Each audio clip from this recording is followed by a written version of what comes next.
I have the CFO and the CBO. I want to get one thing out of the thing because they're out of the way. Because I don't know how much of this is a myth, how much of this is real, but apparently, when you check the website to book your fares, okay, the price increases. Like I want a Bombay Delhi flight, and the more I click, apparently the fare increases. What is this? Is this true, false? What's the reality? So I would say it's a little bit of a myth. There are just a lot of people checking simultaneously. So, and every seat that gets booked, the prices keep increasing. And that's how it works. So while you might feel at that point in time, this is the price, but the price changes every half an hour. So people feel, okay, I just booked and checked in the afternoon. I'm again checking at 4 p.m. or 5 p.m. Why is the price changing? It's not because of what they are doing. It's just because the seats in that aeroplane are getting filled up faster. We assume that the earlier you book, the cheaper you get. Okay, so how true, false, or how does that dynamic work? Because I'm getting the feeling that this is like the share market. I wake up in the morning, there's one price, I go at 3:30, there's another price. Largely might be true for flights, might not necessarily be true for hotels, right? So here we are, over the last 10 minutes, we've been talking largely about flights, but hotels operates very differently, right? Bus operates very differently. Trains is okay, largely IRCTC and so on and so forth. But generally prices go on the up, but if there is potential distress inventory or something is not getting filled, you would see the price crashing over the last few days before the flight takes off. But it's about, do you want predictability of your trip, or are you the bargain hunter going after it? You spoke about hacks and smart tips. So just let's get into that. Offers, credit cards, loyalty, reward points, etc. How do we make the most of that? Go for it. See, I think booking early is a very, very big hack, right? So I think at the beginning of the conversation, we mentioned that fares go up as you come closer to the booking date. That will be true in most cases, right? And they go up significantly. So if you're booking, say, 2 months in advance versus 1 week in advance, you may see a difference of almost as much as 35 to 45%. So second one is super coins, right? I don't know how many people are aware. The Flipkart super coins. Yeah, come on. So that you can use on ClearTrip. I still think people are still trying to figure it out. So you might have a lot of coins on Flipkart, but you come and you burn them on ClearTrip, and 1 coin is 1 rupee. That's huge value. 100%, right? Okay. 100%. You can burn everything. This is the only category in entire Flipkart where you can burn all your coins. It's not there anywhere else. Everything else would be at a... So it's a hack not too many people are aware of. Hack 3, use Flipkart Pay Later, right? Split it and do a 3-month no-cost EMI. So 15,000 bucks, I pay 5,000 rupees now. Then another 5,000 in April, another 5,000 in May. In fact, my last installment is happening after my trip is finished. The last one could probably be take your credit card and whichever, if you have any bonus points out there, use it for your fares. Of course. I think a lot of credit cards now offer even a 1:1 redemption of loyalty points versus the fares. They do. So that could actually pay you off in a big way. Your 2-3 years of accumulation of points can pretty much take care of that. ClearTrip, as you know, is one of India's most popular travel websites, and my guests are Aditya Agarwal, CFO and Head of Corporate Development and Analytics, and Prahlad Krishnamurthy, Chief Business Officer at ClearTrip. Guys, welcome. Thank you so much for doing this for us here. Okay, guys, how are things at ClearTrip? It's the very first time that we've had a travel person on the show, and you guys would probably have been the most affected back, 3 years ago. And then you had the whole post-lockdown rebound happening in 2022. And this year, I have no idea how things are, whether it's called normal or not.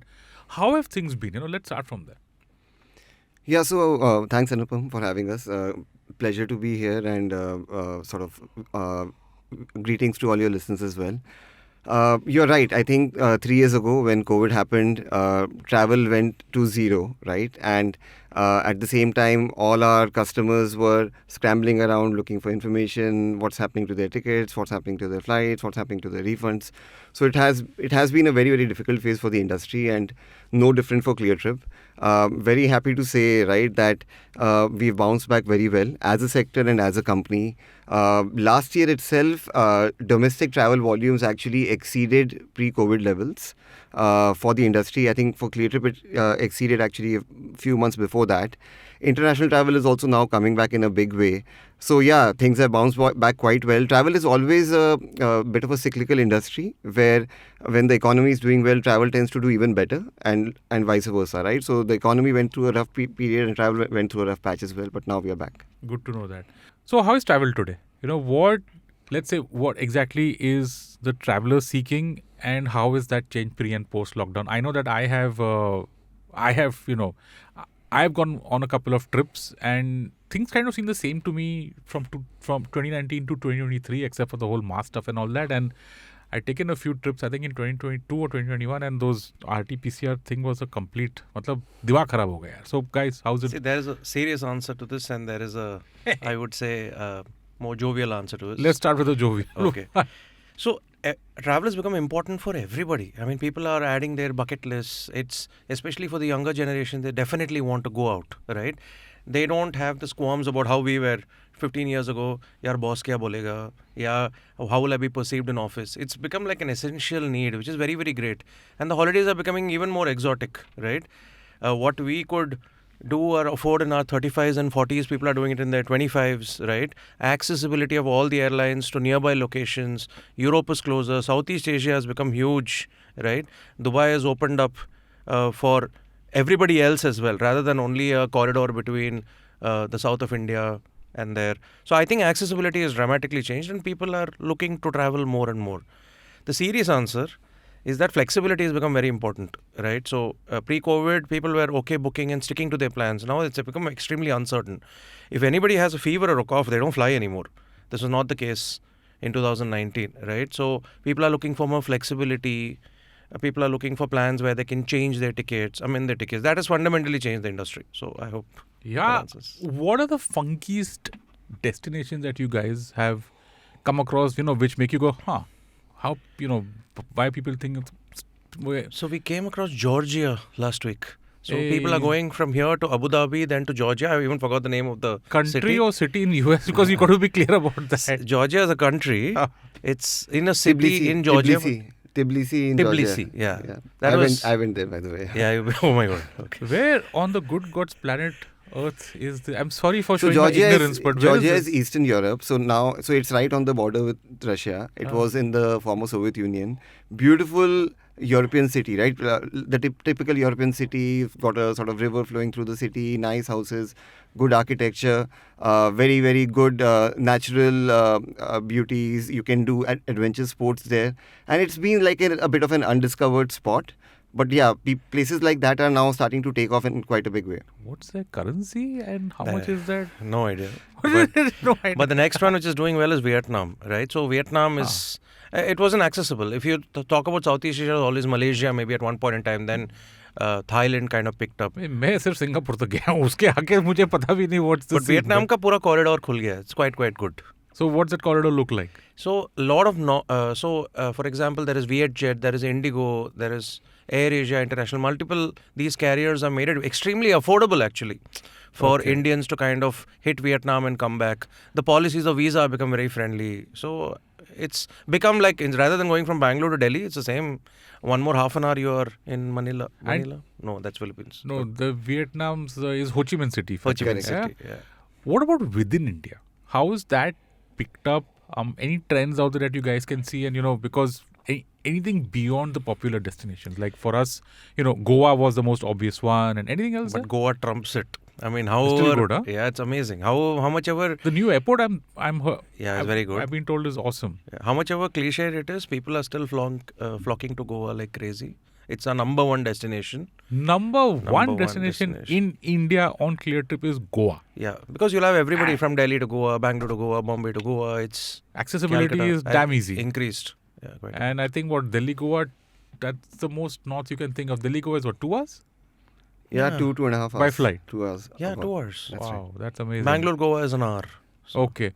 What about frequency of trips? How often do you see, say, one person booking in 365 days a year and 12 months in a year? And any surprises out there like you wouldn't expect?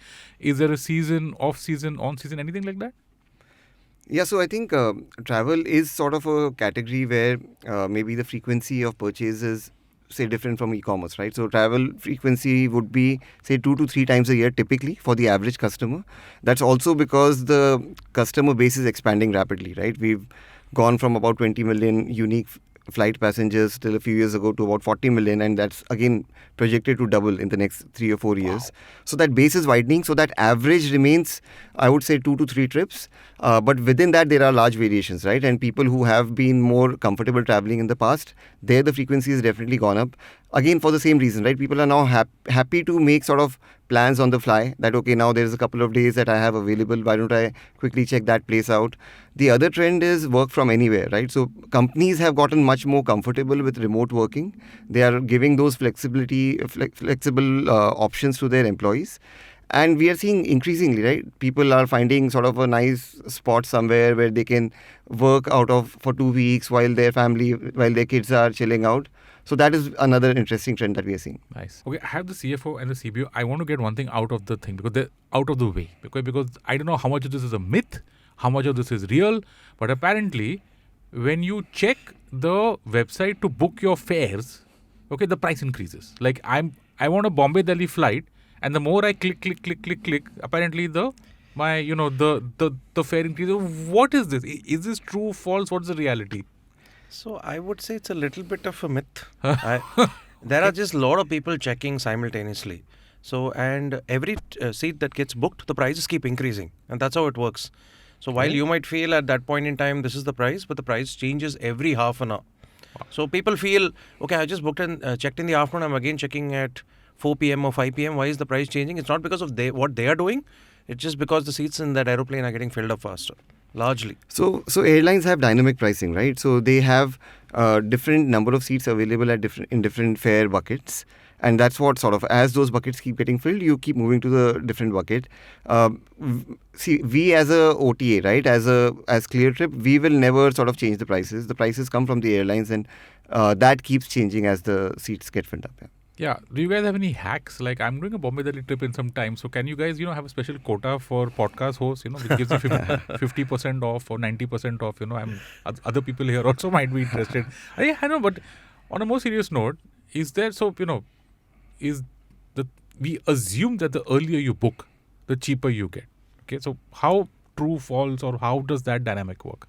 Because I'm getting the feeling that this is like the share market. I wake up in the morning, there's one price, I go at 3:30, there's another price. Largely might be true for flights, might not necessarily be true for hotels, right? So here we are, over the last 10 minutes, we've been talking largely about flights, but hotels operates very differently, right? Bus operates very differently.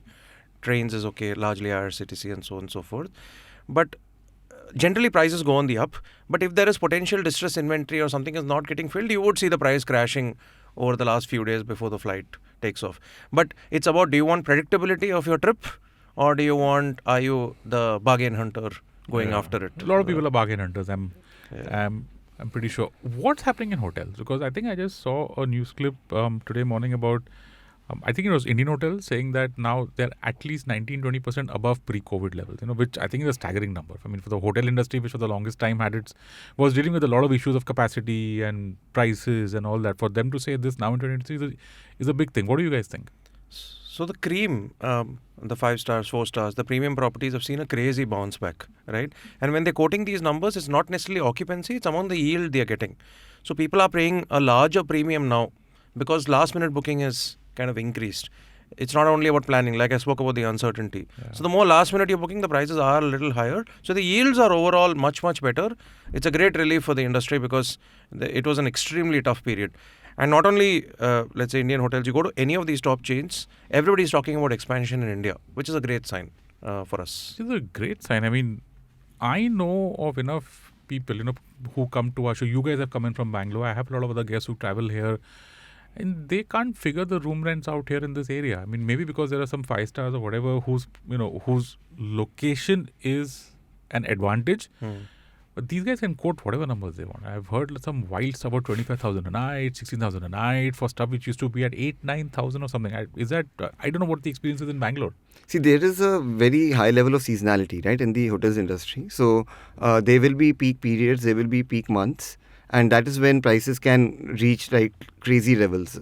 And that's where if you are able to book well in advance, you can sort of still enjoy decent price points.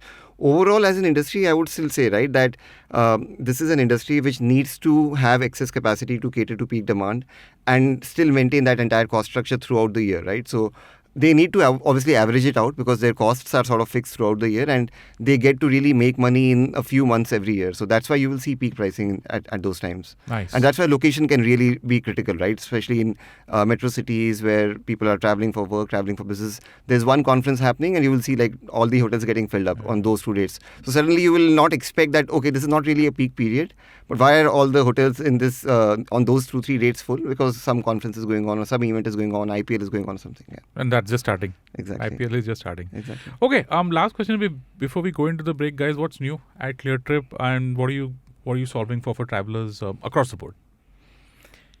Yeah, so one thing which we want to do is to make travel affordable to every Indian. It's a very lofty goal we've kind of taken for ourselves, right? But we still think this bucket list kind of behavior is still extremely small in India, right? People are using travel for transportation, for pilgrimage, but they're not using it for an experience, right? To get joy out of that experience. So that is what we are traveling for. That we want to make it accessible and affordable. So we're working on a lot of affordability constructs. I think some of the upcoming questions are on that as well. How do we, break a 30,000 rupee international flight into 5,000 rupees per month, right? How do I offer solutions which offer flexibility to that customer, doesn't pinch that customer in that particular month? A lot of our focus is there, and it's also because of the DNA of our parent company. So we are a Flipkart-owned company.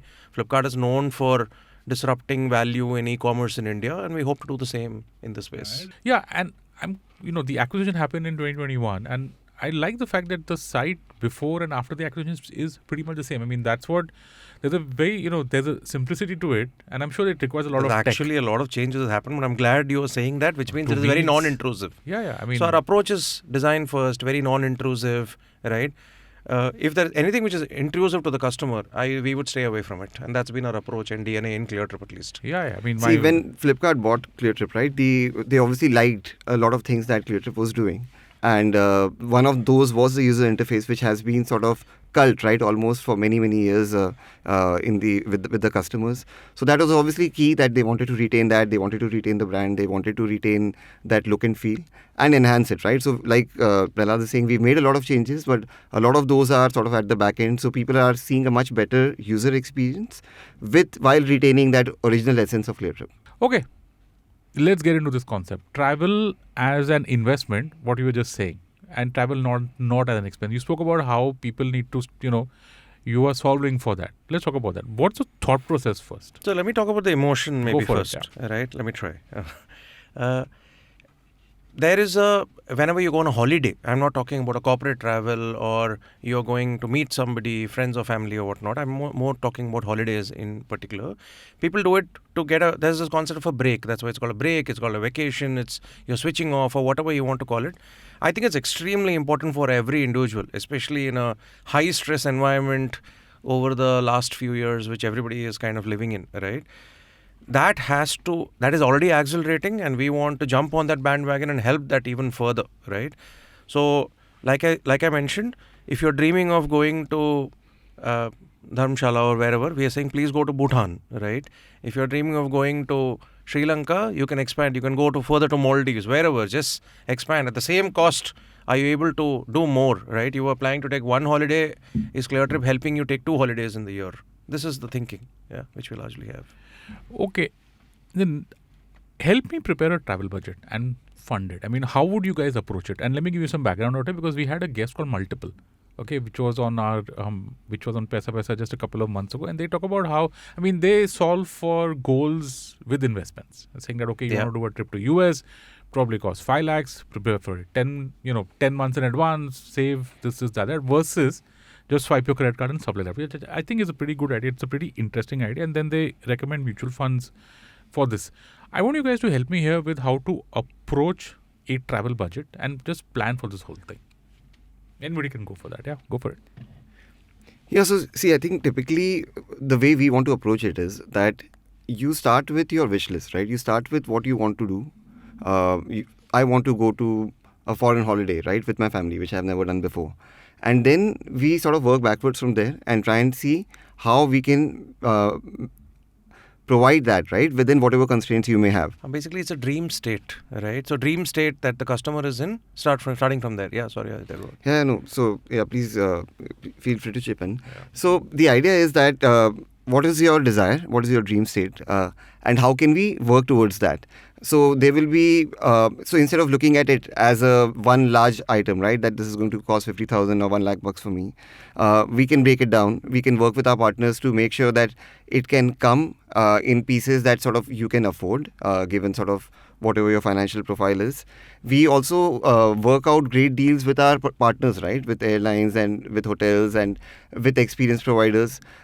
All of these people, like we were talking about hotels, they have inventory throughout the year, right? And there are times when they are able to use it. There are times when they are not able to use it. So how can we sort of use that to provide you the pricing that's right for you?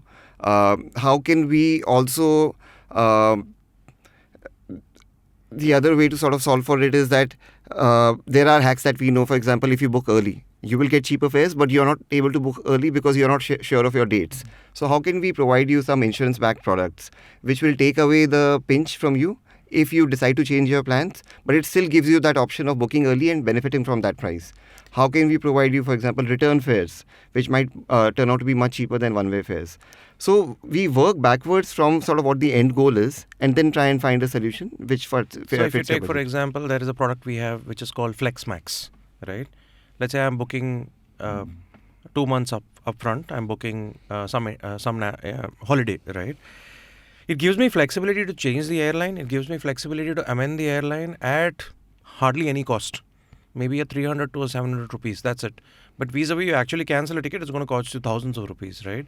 So it's just a product which offers this great flexibility to customers, right? And it's an affordability product. So for that premium of 300 rupees, you're actually securing a very uncertain holiday, which could go for a toss because of somebody falling ill, which is extreme. Everybody expects this holiday to be perfect. Unfortunately, it is not. It is just a version of another day in a different location, right? So all of this, it kind of takes care, right? In some shape and form. Yeah.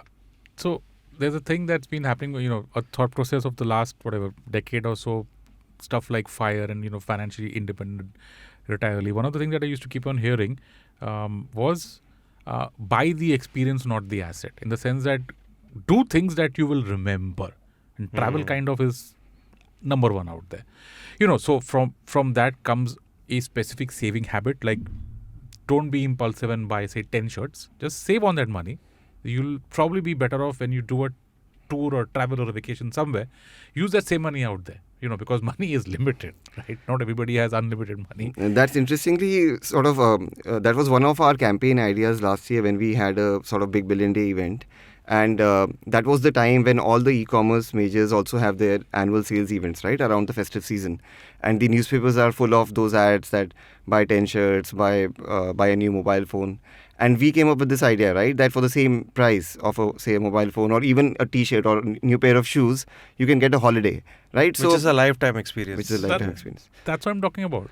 So that becomes an investment, right? So we are trying to sort of combine, right, that thinking of consumption and investment, right, where traditionally some of these things have been seen as a consumption item. We really think it's more of an investment. Even today, right, when somebody is buying, say, a high value, durable electronic product, right, they say that, okay, this is an investment. That is the thinking that we think should come into travel as well, where people think of that as a long-term investment because the returns are really over the long term, right? It's not just a fleeting moment of satisfaction. People come back with those memories. People come back recharged to work. And so we had a nice campaign. Imagine like a stock market line, right? And we said turn dips into thrills, right? So we spun this whole stock market investment idea into a travel kind of a thing. A very successful campaign that we had a few months ago. Yeah, I mean, what I can share from my own personal experience is that whenever I take a vacation, I know that there are many moments out there. I'll probably click a photo of that and that's going to stay on my phone forever. So I'm going to remember that. I'm going to remember which phone I used. There's stuff that sticks, there's stuff, and travel is pretty much up there. And I know that a lot of our listeners have travel on their mind. You spoke about hacks and smart tips. So just let's get into that and let's just, try and maximize that for us. Offers, credit cards, loyalty, reward points, etc. How do we make the most of that? Go for it. See, I think booking early is a very, very big hack, right? So, I think at the beginning of the conversation, we mentioned that fares go up as you come closer to the booking date. That will be true in most cases, right? And they go up significantly. So, if you're booking, say, 2 months in advance versus 1 week in advance, you may see a difference of almost as much as 35 to 45%. And typically, people have not been able to book early because of uncertainties around travel. So, I think that is a very, very good hack. You can book early, but you book with an option that allows you to change your plans later if need be. So you're getting that benefit of a 30 to 40% lower price for a very, very small marginal cost. So let's make it very book Flex or FlexMax on ClearTrip with an advance date is a very, very good travel hack. Any ideal period here? 2 months, 3 months? No, I think we offer it for 3 months out. Okay. So 90 days out, within 90 days, book your trip with flexibility options, allows you to be flexible. So that's one great tip that is there.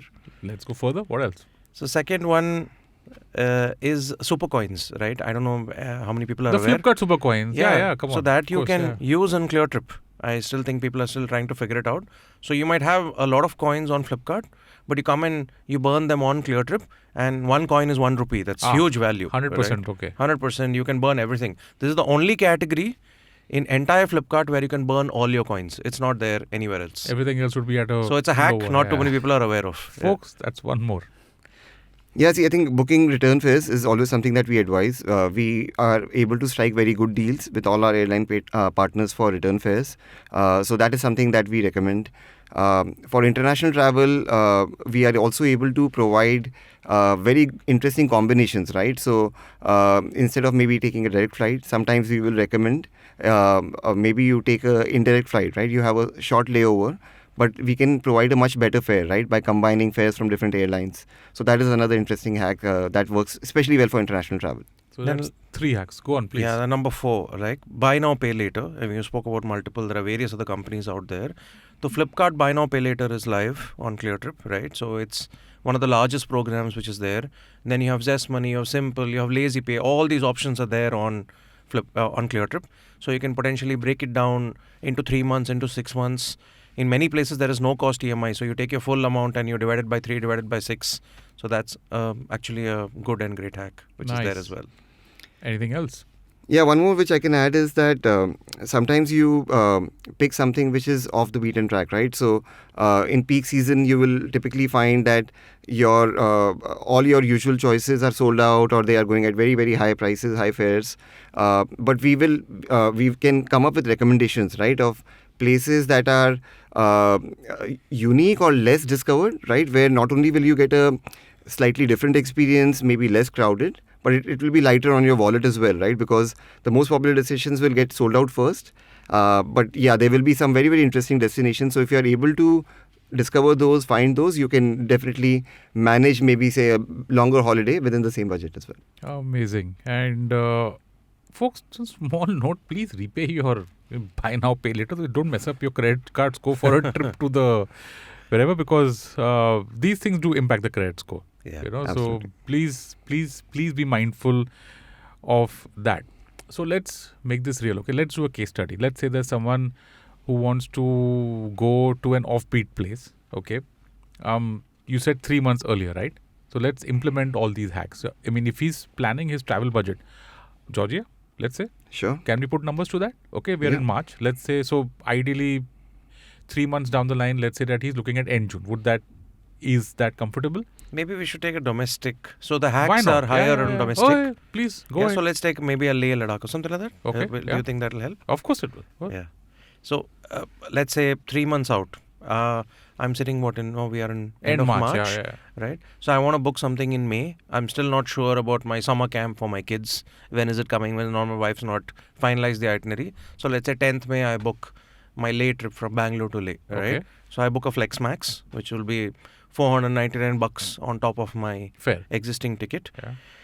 Stick to the date, great. If I don't stick to the date at that same cost, at the cost of that $499, I kind of change my flight, right? Or I cancel the ticket if the holiday cannot happen itself. So hack 1, Yeah. right? Done.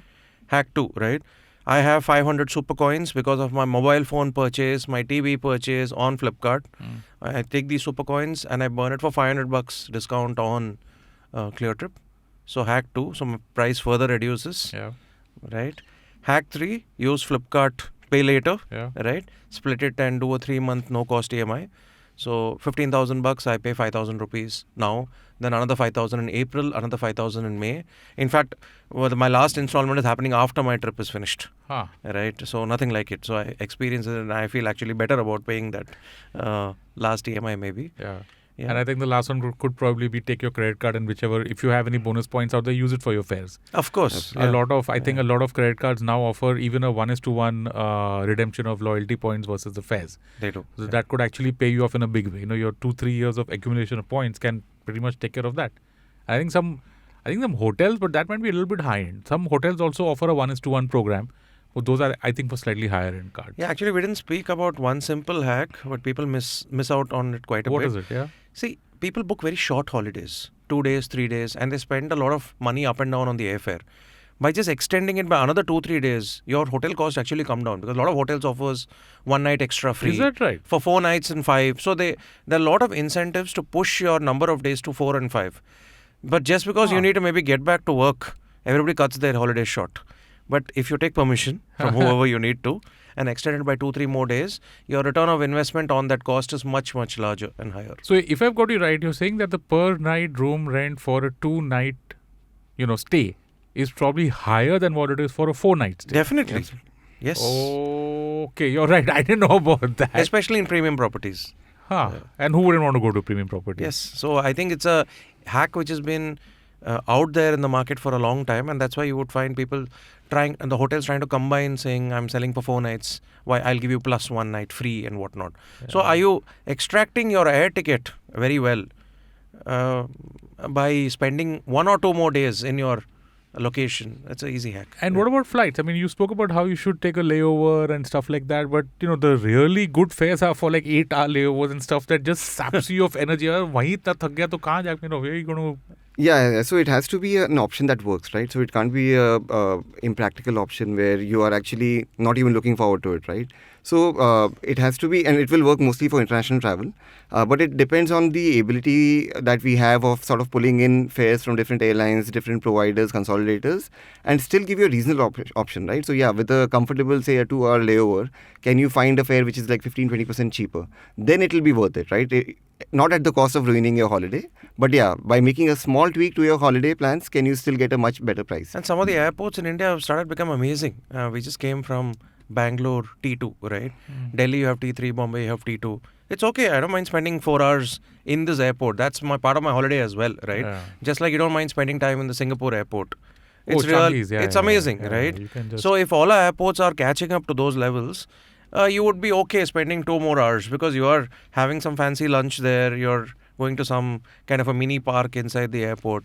So little more layovers will become okay soon. Lounges have become accessible to everybody. Huh. The bahar, the having food in the food court is now much more easier. But the airport has become superior than as good as the lounge, right? So Nice. the overall airport quality has improved I want to dramatically. check out the new Goa airport. I've heard only good things about it. I don't know if you guys have been there. It's like Not supposed to yet, be but really awesome. the T2 Bangalore is very, very good. They just opened it up. Huh. It's amazing. It's, I think, the best in India. There's for a new now. terminal at Bangalore airport. Yeah. Arre, I think Terminal I was 2. there just a couple of months ago, but I was at the new terminal. I wasn't at the old one. You would have been at the old one, you mean? Yeah, that's T1. what I'm saying. I haven't been to the new one. Yeah, It just started. opened. It just started. opened 3 days ago. Yeah. Anything on trains? Because we've spoken a lot about flights, but anything on trains? Because somebody in our house had done Baroda on the Vande Bharat, and it was the most chilled out and the most amazing experience that these guys had. Anything out there? Infrastructure wise, I think it is really improving on the trains front. So the Vande Bharat, which has been launched across the board, imagine a scenario if the government keeps continuing on this 10 years down the line, we're going to have trains as good as what everybody appreciates abroad, right? So it's not only transportation as people see it, it's going to become an experience. So slowly, if this infrastructure improves, people, and they experience more with a train, right? You're able to look outside, you're able to appreciate local flora, fauna, whatever you want to say, right? So people would start maybe even trading off a downward trading from flights to trains. It's possible, I feel. So infrastructure wise, lots is happening. And I think it's only going to improve. Same thing for buses as well. We haven't spoken about buses. Yeah, please go for it. Yeah. Roads have improved, especially in north of India, south of India. The connectivity, the quality of roads have dramatically improved. There are a lot of operators who are improving the quality of buses as well. So overall, transportation in India is definitely improving, right? So you will have multiple options in the future. And hopefully somebody like ClearTrip can offer everything to you together, saying, hey, you want to move from point A to point B, I'm actually telling you, do you want to take a flight? Do you want to take a train? Do you want to take a bus? These are the pros and cons of each, right? Do you want a scenic route, maybe? Or do you want to reach there fastest? What is in your mind? The best part about a train is you don't have to reach 3 hours in advance. Because True, that's true. I don't know what's happening to our to our airports and terminals. The crowd sometimes is like, it's just, man, maybe it's a good thing because... See, I think the capacity always takes time to catch up, right? So I think demand sort of grows at a certain organic pace, right? And then supply comes in lumps. So I think that's what's happening in airports. But there's a lot of new capacity coming on. Last week, I was at an aviation conference, right? And we've already sort of gone from 74 airports till about 10 years ago to 148 airports. And that is again going to 300, 400 airports in the next 10 years. The flying capacity, right? It's going from 140 million to 350 million passengers annually by 2030. So I think all the investment that we are seeing in the infrastructure, it comes in lumps, but then you get a massive upgrade. And as you keep removing these friction points, I think people can travel more and more, and that's what we are sort of seeing. That's what has happened in sort of a lot of other countries, a lot of the developed economies, and we expect that to happen in India as well. Yeah, and there are a lot of local stuff that's opening up for travel. Like when I had gone to Udaipur, I went to the Statue of Belief, which didn't exist before, but that's become a hot place to go to now. Similarly, I'm assuming that when the Ayodhya temple comes up in Jan, hopefully of next year, that again becomes something that's a good. I mean, I'm guessing local travel is going to be like doing really good. Whether the discovery of all these smaller places across India is actually very, very poor still. Yeah. And I think that is going to come up. I mean, if you go international, right, every nook and corner is marketed into something which is very, very big. But in India, a lot of these already exist, right? So, for example, when we moved to Bangalore, I realized the number of points 4-5 hours away is amazing, right? You have mangroves, you have everything you can think of. You have lakes, you have the ocean, which is maybe a little longer away, but everything is very, very close by, and accessibility is there. It's just discovery is not there, right? Yeah. But it's improving. I think a lot of these places are coming out, and domestic travel is also going to really pick up. It's a great time to be a wanderlust person and to have travel on your budget. Break. Anything else you guys want to cover, or can we wrap? I'm happy to go into... I'm good, actually. I'm good. You're good? Okay. Coming back in 3, 2, 1. What is the future of travel? What do you guys, we spoke about how within India some destinations should be marketed further. But from travel as an experience, investment, whatever that we've spoken so far, if we can just sum it up, where do you think we are headed now in this whole travel thing? So a couple of things, right? One, I think the connected trip, right? That's one of the things that is going to become the future of travel, and very soon, right? Which by that I mean that you just decide that, okay, this is what I want to do, which is that, okay, I want to go to this destination with my family. And then providers like us, right, are able to take care of that end to end, right? So which mode of transport you use, which combination of modes of transport, it could be multimodal as well, flights, trains, buses, car, where do you stay, right? So rather than giving you a list of 200 hotels, right, which you are scrolling down and trying to figure out, we give you something that's right for you, knowing your preferences, knowing your context, and we are able to sort of connect everything in a seamless manner. So if you change one plan, whatever the impact is on the rest of the itinerary, that gets taken care of automatically. That's one. Another thing that I think is going to become bigger and bigger in future is that people will increasingly sort of combine holiday and work. Right, so instead of taking one holiday a year or 2 holidays a year, they will have multiple breaks where they will sometimes work remotely, sometimes they will have holidays. Some people in the family may be on a vacation, the others may be working. That also is going to become a big trend in future. Yeah. What about ChatGPT-4? People making itineraries on that? I mean, previously making an itinerary was a big pain. You used to ask friends, family, etc. who've been there, but now it's just... What do you think about that? Do you think AI is going to play a bigger role out there? And if so, how? Definitely possible. Yeah. ChatGPT is already disrupting everything. I don't see why it can't disrupt this space as well. There is some work going on. Every player is trying to figure this technology out and saying how can it serve customers. But yeah, definitely possible to stitch complex itineraries together. Yeah, I'm just hoping that ChatGPT brings us a business ticket at an economy price. I don't think that's going to happen very soon or improve my chances to get an upgrade for free. But folks, that is it. That is a wrap Oh, on this episode of Paisa Vaisa, my guests Aditya Agarwal, CFO and Head of Corporate Development and Analytics, and Pralas Krishnamurthy, CBO, Chief Business Officer at ClearTrip. Gentlemen, thank you so much, really, for doing this for our listeners. Thank you so much. Thank you. That's been a pleasure. IVM.